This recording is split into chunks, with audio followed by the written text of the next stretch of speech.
Assalamualaikum warahmatullahi wabarakatuh. Sampurasun, salam sejahtera bagi kita semua.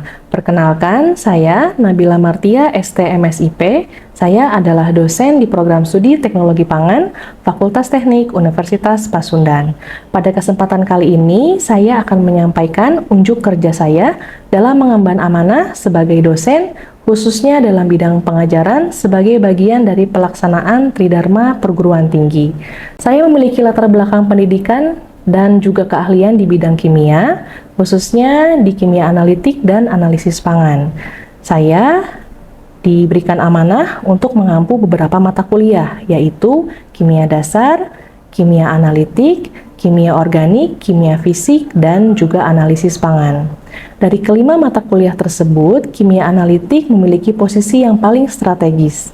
Mata kuliah ini menjadi jembatan antara pemahaman teori kimia dasar dan juga kemampuan praktis dalam menganalisis sampel pangan. Oleh karena itu, penguasaan kimia analitik sangat krusial bagi mahasiswa di program studi teknologi pangan karena hampir seluruh aspek pengendalian mutu dan keamanan pangan di industri bertumpu pada kemampuan analisis kimia yang andal. RPS ini saya susun berdasarkan capaian pembelajaran lulusan yang telah ditetapkan oleh program studi teknologi pangan UNPAS. Dalam kerangka capaian pembelajaran lulusan atau CPL, mata kuliah ini diembankan pada dua capaian utama. CPL 3 yaitu mahasiswa mampu menginternalisasi diri, nilai, norma, dan etika akademik dengan mengedepankan semangat kemandirian belajar, kejuangan, dan kewirausahaan disertai sikap bertanggung jawab atas pekerjaan di bidang pangan. Lalu CPL 4, mahasiswa mampu menjelaskan kejadian kimia utama yang mendasari sifat dan reaksi berbagai komponen pangan, pengendalian reaksi kimia, serta menganalisis dan memilih teknik dan metode analisis pangan yang sesuai dengan karakteristik bahan. Dari kedua CPL tersebut, lalu saya turunkan menjadi 12 capaian pembelajaran mata kuliah atau CPMK yang mencakup mahasiswa mampu membedakan ruang lingkup kimia analitik dengan cabang kimia lainnya. Mahasiswa mampu menjelaskan latar belakang dan alasan perlunya pengetahuan tentang kimia analitik. Mahasiswa mampu membedakan analisis kualitatif dan kuantitatif, serta metode konvensional dan juga modern. Lalu mahasiswa mampu menjelaskan kelarutan dan hasil kali kelarutan atau KSP.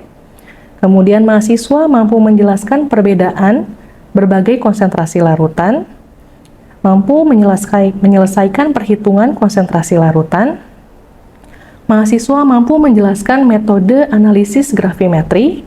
Mahasiswa juga mampu menjelaskan metode analisis volumetri berdasarkan prinsip reaksinya dan memilih jenis titrasi sesuai parameter dan karakteristik sampel. Kemudian mahasiswa mampu menjelaskan ekstraksi dan aplikasinya di bidang pangan. Kemudian mahasiswa mampu menjelaskan kromatografi konvensional dan modern, serta mahasiswa mampu menjelaskan spektrofotometri UV visible dan AHS, serta menentukan konsentrasi suatu unsur atau senyawa. Untuk mencapai semua capaian pembelajaran ini, saya menggunakan metode pembelajaran, delivery, interaction, dan assessment. Pada tahap delivery ini, saya menyampaikan materi secara sistematis dan terstruktur menggunakan berbagai media pembelajaran, seperti menggunakan Microsoft PowerPoint dan juga video. Selain itu, saya juga mengintegrasikan hasil-hasil penelitian yang saya lakukan ke dalam penyampaian materi. Contohnya, seperti penelitian saya mengenai ekstraksi kafein menggunakan metode Microwave Assisted Extraction ke dalam materi ekstraksi. Di tahap interaksi, saya mendorong mahasiswa untuk aktif bertanya, mengemukakan pendapat, serta berdiskusi selama perkuliahan berlangsung. Dan pada tahap penilaian, saya menggunakan 3 jenis penilaian. Yang pertama, penilaian formatif, yaitu berupa kuis singkat di awal atau di akhir pertemuan, kemudian juga pertanyaan lisan selama perkuliahan, dan juga melakukan observasi partisipasi mahasiswa dalam diskusi. Kemudian penilaian sumatif, yaitu ujian tengah semester dan ujian akhir semester dengan komposisi masing-masing sebesar 30%. Lalu penilaian tugas terstruktur, yaitu berupa tugas individu atau kelompok yang dirancang untuk mengasah keterampilan analitis mahasiswa, seperti perhitungan stoikiometri, interpretasi data spektrofotometri, ya, di mana bobot penilaiannya ini adalah 40%. Ketiga tahap DIA ini saya terapkan secara terintegrasi dalam setiap pertemuan. Adapun bahan kajian untuk mata kuliah kimia analitik ini mencakup 14 topik utama, mulai dari ruang lingkup kimia analitik, analisis kualitatif, kelarutan, gravimetri, volumetri, antara lain asam basa, reduksi oksidasi, argentometri dan kompleksometri, kemudian ekstraksi, kromatografi, serta spektrofotometri UV visible dan AAS. Untuk buku referensi utama yang digunakan, yaitu buku dengan karangan Day dan Underwood, kemudian juga pengarang Svehla dan Vogel, serta buku pendukung dari pengarang Harvey dan juga Christian. Selain itu juga menggunakan artikel jurnal dari hasil-hasil penelitian saya sebagai bahan ajar yang kontekstual. Salah satunya tadi adalah ekstraksi kafein menggunakan metode microwave assisted extraction terhadap biji kopi Robusta. Metode MAE ini saya kaitkan dengan materi ekstraksi dan juga analisis menggunakan instrumen seperti kromatografi, SPLC, dan juga GC yang digunakan untuk mengkonfirmasi kemurnian dari kafein. Jadi mahasiswa tidak hanya belajar teori dari buku, tapi juga melihat aplikasi nyata dari penelitian yang pernah saya lakukan. Demikianlah RPS terkait kimia analitik. Pada kesempatan berikutnya, saya akan memperlihatkan cuplikan suasana pembelajaran kimia analitik di kelas secara langsung, yaitu pada pertemuan ke-13 sebagai bukti implementasi RPS yang telah saya paparkan. Oke, baik. Assalamualaikum warahmatullahi wabarakatuh. Waalaikumsalam warahmatullahi wabarakatuh. Sampurasun. Oke, baik. Selamat pagi semuanya. Pagi. Mudah-mudahan kondisi kalian sehat semua. Alhamdulillah. Baik, jadi di pertemuan kita hari ini, kita masuk ke pertemuan ke-13 yang akan membahas mengenai metode pemisahan, yaitu ekstraksi. Kemudian kita masuk ke jenis titrasi pengendapan, dan terakhir mengenai kompleksometri.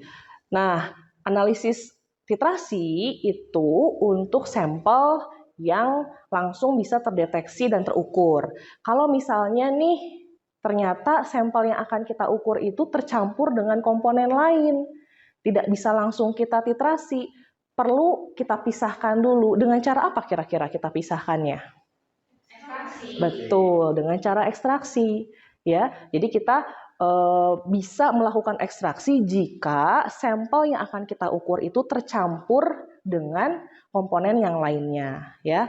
Nah, sebelum kita bahas lebih detail terkait ekstraksi, di sini ada ilustrasi nih yang saya masukkan. Siapa yang suka minum kopi di sini? Oke, banyak deh ternyata ya suka minum kopi, saya pun juga suka. Nah, ketika kita menyeduh kopi, kalian tahu nggak kalau itu adalah prinsip dari ekstraksi yang kalian gunakan.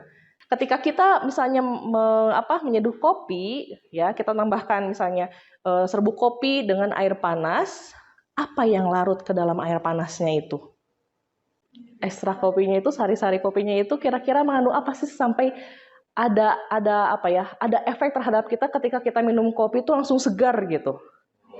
Kafein, betul. Jadi kafein itulah yang terekstrak ke dalam air panas, makanya kita harus menyeduhnya pakai air panas. Kalau pakai air biasa, air dingin, bisa nggak langsung terekstrak? Tidak, walaupun sekarang sudah ada jenisnya ya yang boleh menyeduh langsung pakai air dingin. Tapi itu menggunakan teknologi, nanti kita bahas di pertemuan berikutnya. Jadi pada intinya untuk mengekstrak kafein atau mengambil kafein dari kopi supaya larut ke dalam air panas itu adalah cara ekstraksi. Kita mengambil kafeinnya dari si serbuk kopi tersebut gitu ya. Itu gambarannya.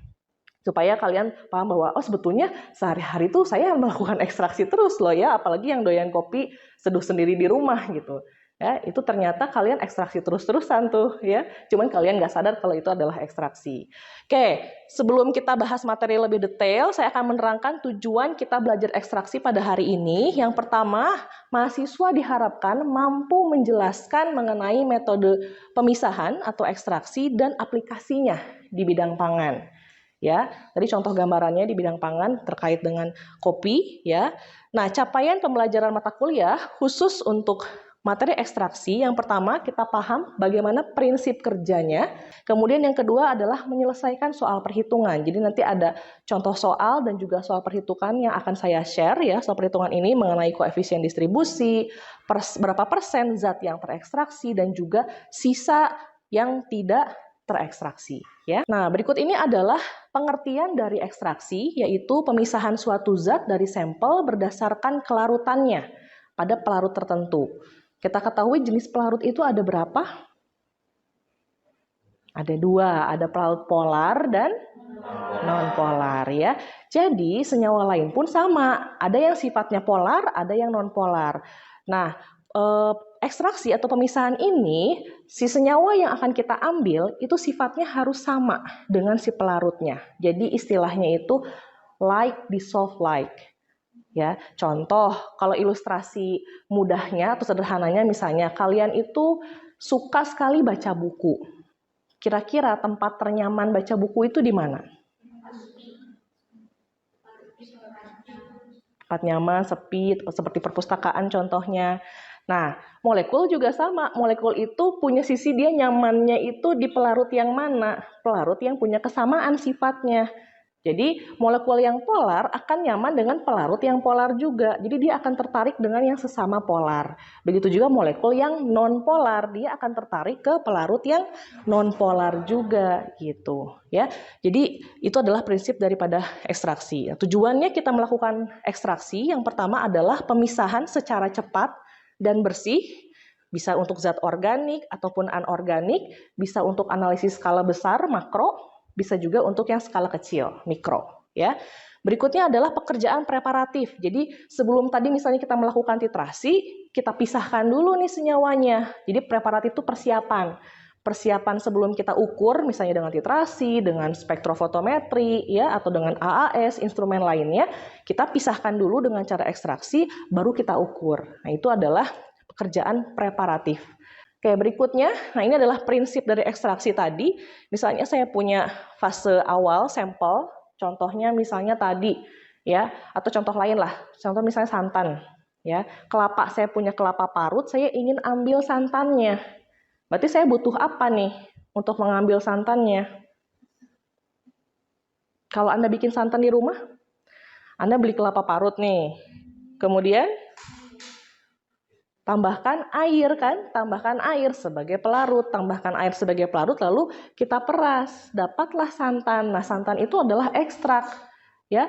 Nah, lebih cepat lagi terekstraknya kalau kita pakainya air hangat. Nah, kalau air panas agak ini ya, susah ya merasnya panas ya kelapa parutnya. Jadi pakai air hangat lah minimal supaya kita dapatkan santan kental. Makanya ada santan kental, ada santan encer ya. Setelah beberapa kali kita tambahkan air, itu kan semakin sedikit ya santan yang keluar. Nah, kita pisahkan itu menjadi santan encer. Tapi pembuatan santan itu merupakan prinsip daripada ekstraksi.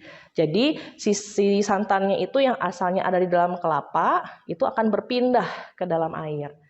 Ya, kalau contoh dalam praktikum, karena nanti juga akan diimbangi dengan praktikum mata kuliah ini, di praktikum juga ada ya mengenai ekstraksi, kita menggunakan alat. Di sini nanti akan saya jelaskan bagaimana cara memegang corong pisahnya supaya Anda nggak salah pada saat praktikum. Kita akan jelaskan tekniknya, ya. Jadi di sini contoh pelarut organik tadi ada kloroform, diklorometan, N-heksan, sama satu lagi etil asetat, ya. Nah, berikutnya adalah ekstraksi padat cair. Kalau ini fasenya cair dua-duanya, ya, pelarut air dan juga pelarut organiknya dua-duanya bentuknya cair, makanya disebutnya ekstraksi cair-cair. Sedangkan yang kedua ekstraksi padat cair. Jadi di sini bahan atau sampelnya padatan, disimpan di dalam, ini namanya timbel, tapi bukan nasi timbel ya. Jadi namanya timbel, kita masukkan sampelnya, jadi kita bungkus dulu pakai kertas saring supaya nggak mencar kemana-mana. Kita bungkus pakai kertas saring, kita ikat pakai benang, baru kita masukkan ke labu timbel ini. Kemudian kita pasang kondensornya, kita hubungkan dengan selang, ya. Jadi sini selang masuk, lalu air keluar. Nah, setelah itu baru nanti pelarutnya di sini. Ya, pelarutnya di sini nanti dia akan naik ke atas, menguap, kemudian dia masuk ke kondensor, akan mengembun, terbentuk cair kembali, lalu jatuh masuk ke dalam sampel. Nah, ketika masuk ke dalam sampel, dia akan turun ke bawah, mengambil atau mengikat si senyawa yang akan kita pisahkan. Contoh ya, ini adalah metode Soklet, ya disebutnya ini adalah peralatan Soklet pengujiannya. Jadi biasanya kita gunakan untuk pengujian lemak. Jadi kalau Anda ngecek kadar lemak, kita pakai peralatan ini. Contoh misalnya kita ingin mengambil lemak yang ada di dalam coklat batangan, itu kan tinggi lemak ya. Nah, coklat batangannya kita hancurkan dulu, setelah itu tadi kita timbang, kita bungkus, kita masukkan, ya pelarutnya juga kita masukkan, di sini ada pemanasnya. Setelah itu kita panaskan, pelarutnya nguap, kemudian berubah jadi cair karena ada pendingin di atas, ada kondensor, lalu turun jatuh ke bawah dan masuk ke dalam si coklat itu. Nanti dia netes ke bawah dan bersirkulasi begitu seterusnya. Jadi proses ekstraksinya itu karena ada kontak antara pelarut dengan sampelnya, ya, yang akan kita pisahkan. Gambarannya seperti itu. Itu adalah ekstraksi padat cair. Nah, berikut ini adalah perbandingan metode ekstraksi, ya, antara tadi cair-cair dan padat cair. Yang pertama dia punya keunggulan cair-cair itu sederhana, ya, hanya modal corong pisah saja, nggak ribet tadi masang-masang peralatan Soklet gitu ya. Dia cair-cair itu sederhana, selektif, bisa digunakan untuk banyak senyawa. Contoh, pada saat saya mengerjakan tesis, saya memisahkan kafein dari biji kopi. Jadi ada 4 biji kopi asal Jawa Barat yang saya pisahkan kafeinnya dari mulai Gunung Halu, Malabar, Ciwidey, Gunung Puntang. Itu ada 4 biji kopi asal daerah tersebut ya. Jadi biji kopi yang saya pakai itu Robusta. Kenapa Robusta? Karena lebih tinggi kafeinnya. Jadi saya ambil kafeinnya, saya pisahkan menggunakan corong pisah, ya. Tapi sebelum sebelum nanti saya kembangkan metodenya, saya pakai corong pisah dulu. Nanti akan saya bahas penelitian saya berikutnya yaitu menggunakan microwave atau gelombang mikro, ya. Oke, nah keterbatasannya adalah menggunakan banyak pelarut. Jadi di sini boros pelarutnya. Karena minimal saja itu 100 milian lah, ya. 100 mili untuk memisahkan si senyawanya. Kemudian juga emulsi, terbentuk emulsi. Makanya tadi pada saat saya memperlihatkan corong pisah, saya bilang ada tekniknya. Kalau Anda mengocoknya terlalu keras, terlalu kencang, itu dia akan terbentuk emulsi. Jadi dia berbusa atau ada buih di tengahnya. Jadi si senyawa yang akan kita pisahkan itu terperangkap di kedua pelarut. Terperangkap di air, terperangkap juga di pelarut organik, minyaknya. Jadi dia susah keluar karena terperangkap di kedua pelarut. Nah, itu disebutnya emulsi, ya. Jadi pada saat ekstraksi diharapkan tidak terbentuk emulsi, makanya teknik pengocokannya untuk corong pisah tadi itu harus benar. Nah, aplikasinya ini banyak ya untuk pemisahan, untuk pemurnian dari senyawa organik ataupun ion logam.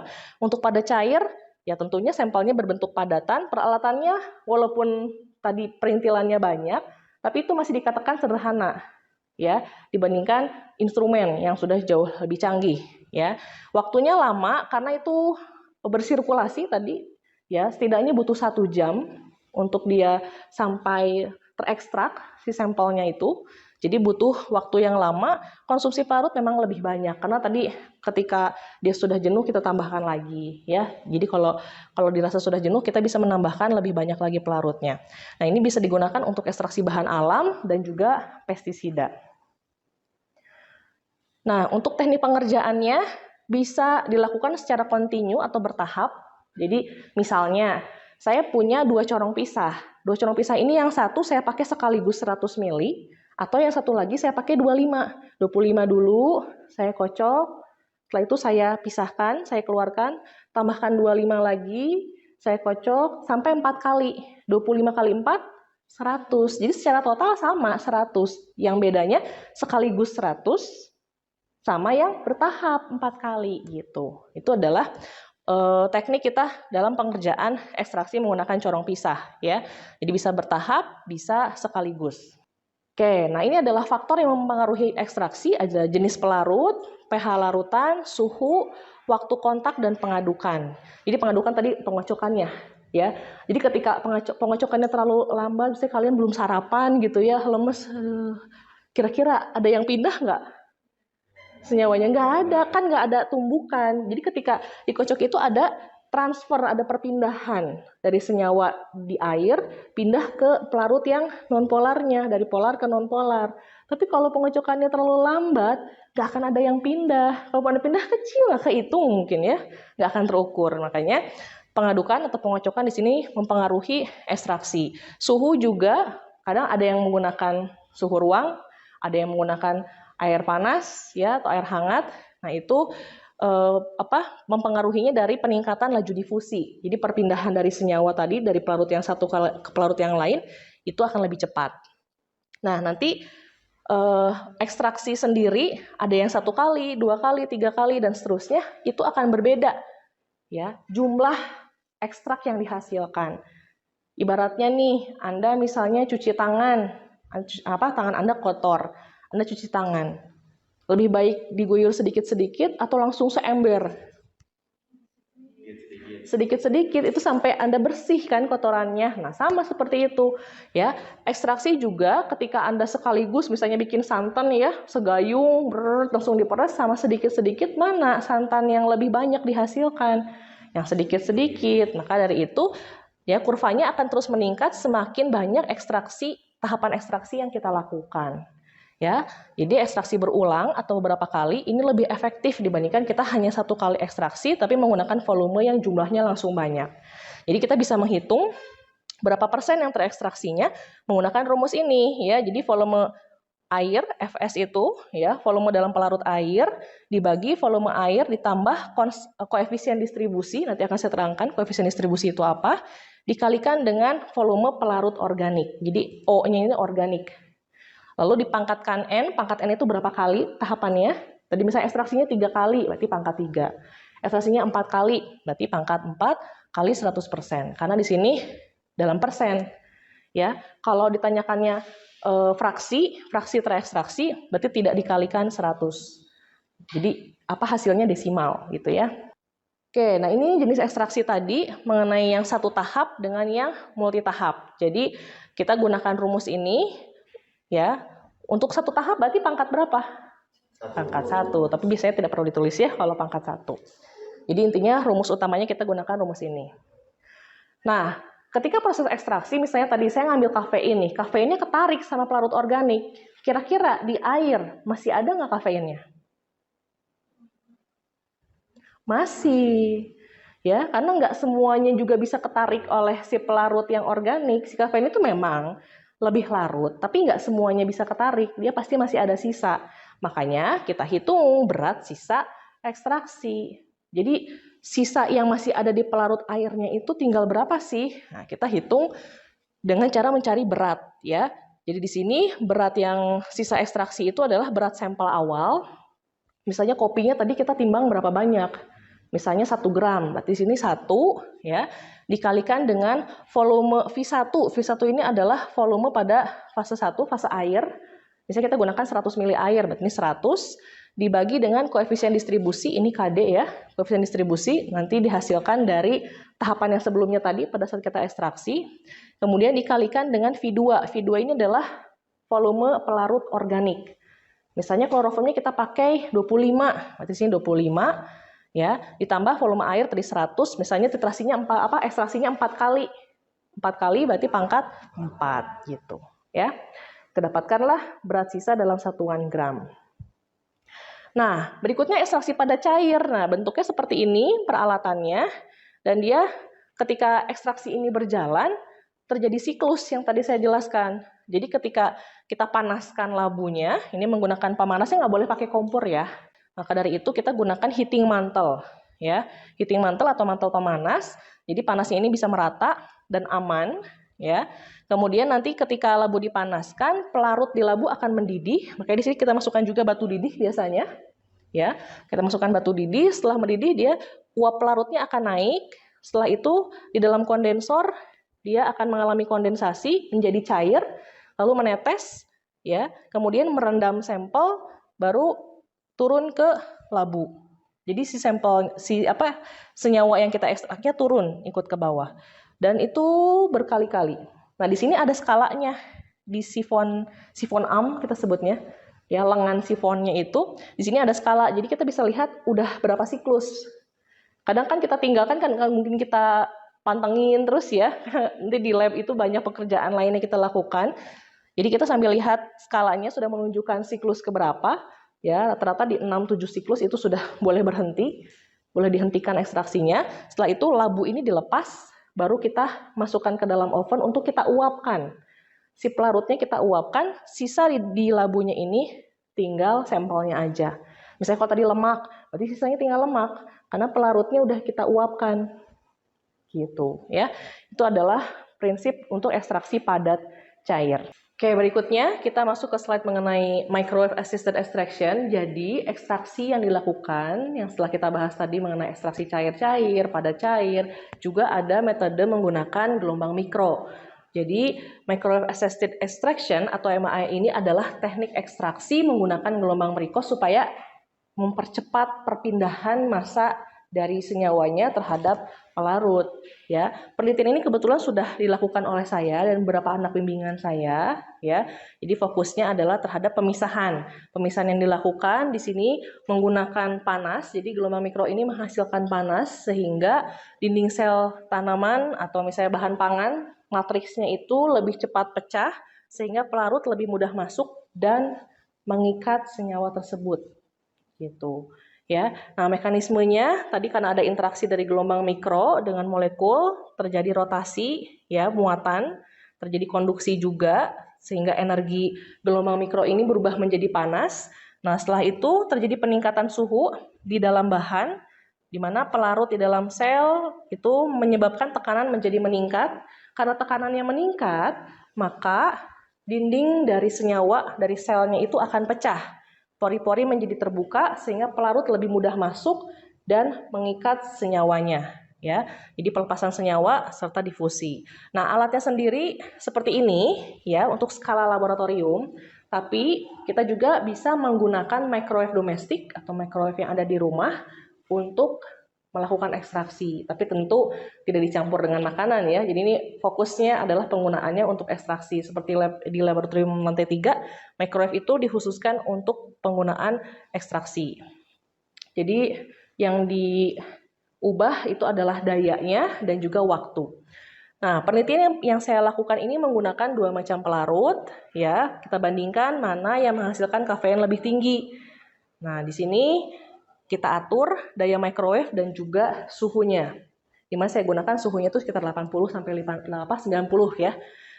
Jadi dari sisi kelarutannya sendiri lebih larut terhadap yang non polar. Kalau di sini kan kloroform sama dikloro sama-sama non polar, tapi apa disebutnya ya? Nilai non polarnya sendiri lebih tinggi di klorometan dibandingkan kloroform. Itu ya terkait dengan metode ekstraksi. Nah, latihan soal ini silahkan nanti dikerjakan ya. Sebelum ke latihan soal, barangkali ada pertanyaan dari mahasiswa, silahkan. Bu, saya mau nanya. Ya, silahkan. Tadi kan Ibu memberikan contoh kafein dalam kopi. Hmm. Selain itu ada nggak sih Bu contoh lain yang masih ada di kehidupan sehari-hari? Oke, baik. Jadi untuk ekstraksi itu sendiri banyak yang bisa kita lakukan ya. Misalnya contoh tadi kan kafein ya yang saya lakukan. Nah, selain itu juga saya pernah melakukan ekstraksi untuk senyawa beta karoten. Ya, bisa dipahami jenis ekstraksi lainnya? Oke, barangkali ada lagi yang ditanyakan? Oke, mungkin sudah cukup ya. Itu saja dari saya. Terima kasih banyak. Saya tutup dengan ucapan hamdalah. Alhamdulillahirrahmanirrahim. Wassalamualaikum warahmatullahi wabarakatuh. Itulah sekilas implementasi pembelajaran kimia analitik. Saya ingin menutup dengan satu refleksi, yaitu mengajar buat saya merupakan proses belajar yang tidak pernah usai. Saya berkomitmen untuk terus meningkatkan kualitas pengajaran, membekali mahasiswa dengan keterampilan analitis dan kemampuan pemecahan masalah yang sangat dibutuhkan di industri pangan. Demikian pemaparan pernyataan diri dosen dalam unjuk kerja Tridharma Perguruan Tinggi di bidang pengajaran. Terima kasih atas perhatiannya. Wassalamualaikum warahmatullahi wabarakatuh.